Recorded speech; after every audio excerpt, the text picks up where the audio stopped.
ആലത്തൂർക്കാവ് മൈതാനത്തിന് സമീപത്തെ പണ്ടാരക്കാട് road concrete ചെയ്ത് വൃത്തിയാക്കി. നേരത്തെ മൺപാതയായിരുന്നു.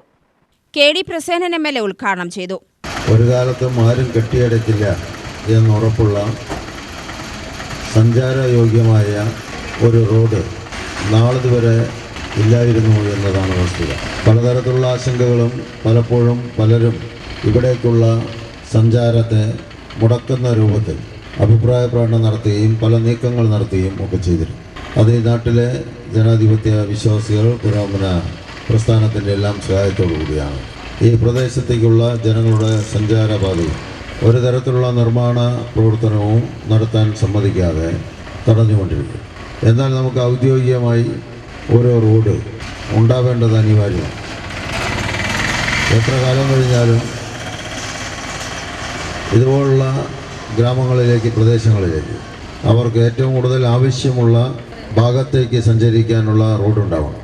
വിവിധ വഴിയിലൂടെ ഇറങ്ങിയാൽ നമുക്ക് മെയിൻ റോഡുകളിൽ എത്താൻ വേണ്ടി കഴിയും. പക്ഷേ അത് കൊണ്ട് ഇന്നത്തെ കാലത്ത് നമുക്കതൊരു വിശ്വാസയോഗ്യമുള്ള ജീവിതമായി ഇവിടെ കഴിയാൻ വേണ്ടി കഴിയില്ല.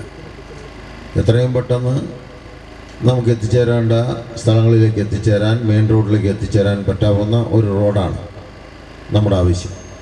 ഗ്രാമപഞ്ചായത്ത് പ്രസിഡന്റ് ഹരിത സുഭാഷ് അധ്യക്ഷയായി. Executive engineer T P. Shubha report അവതരിപ്പിച്ചു. Vice president R. Vinod, K. Rama Rajasekharan, assistant engineer Leena Markose എന്നിവർ പ്രസംഗിച്ചു. UTV news, Palakkad.